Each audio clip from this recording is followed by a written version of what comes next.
తెచ్చుకున్న అప్పులు చెల్లించలేక బ్యాంకుల్లో తెచ్చుకోలేని వాళ్ళు ప్రైవేటు వ్యక్తుల చేత అత్యధిక మిత్తితో తెచ్చుకొని వాళ్లకు చెల్లించలేక అప్పులవాడు ఇంటి ముందుకు వస్తే కుటుంబ సభ్యుల ముందు భార్య బిడ్డల ముందు ఆత్మగౌరవం దెబ్బతిని ఏ సొంత పొలంలో సిరులు బండాలి అని ఆలోచన చేసినరో అదే సొంత పొలంలో పురుగుల మందు తాగి ఆత్మహత్యలు జరుగుతున్న విషాదకరమైన సంఘటనలు ఎన్నో మనం చూస్తున్నాం. అందుకే మే 6, 2022 నాడు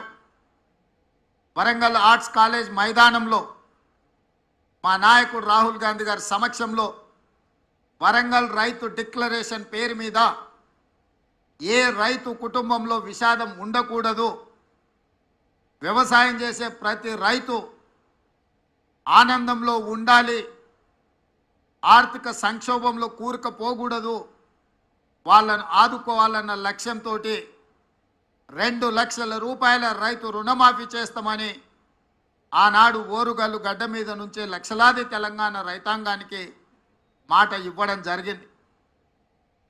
రైతు డిక్లరేషన్లో మేము మాట్లాడిన అంశాలను చాలామంది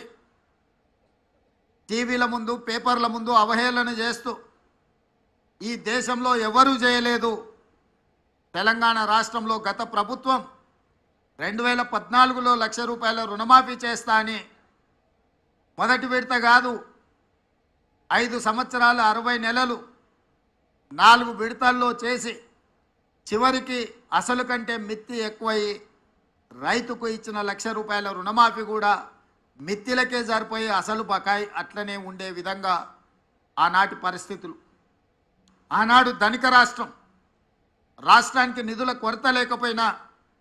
ఆ రోజు రైతులకు న్యాయం జరగలేదు. మళ్ళీ రెండవసారి కూడా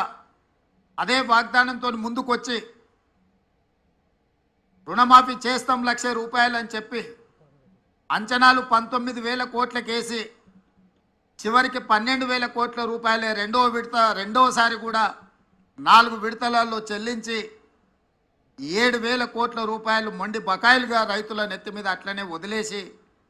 గత ప్రభుత్వము బాధ్యత నుంచి తప్పించుకున్నది. ఏది ఏమైనా 2 విడతలుగా కలిసి 10 సంవత్సరాలు 120 నెలలు కలిపితే కూడా 25,000 కోట్ల రూపాయలు గత ప్రభుత్వం చెల్లించలేకపోయింది. మేము అంచనాలేసి బ్యాంకుల నుంచి వివరాలు తెప్పించుకొని కమర్షియల్ బ్యాంక్సే కాకుండా అగ్రికల్చరల్ బ్యాంక్స్ నుంచి కూడా రైతులకున్న అప్పుల వివరాలు తెచ్చుకున్నప్పుడు 31,000 కోట్ల రూపాయలు దాదాపుగా లెక్క తేలింది. మంత్రివర్గ సమావేశంలో 31,000 కోట్ల రూపాయల రుణమాఫీ చేసి తీర్థమన్నప్పుడు అప్పుల్లో కూరుకుపోయిన తెలంగాణ రాష్ట్రం, ఆర్థిక సంక్షోభాన్ని ఎదుర్కొంటున్న తెలంగాణ రాష్ట్రం ఏ విధంగా ఈ రైతులకు రుణమాఫీ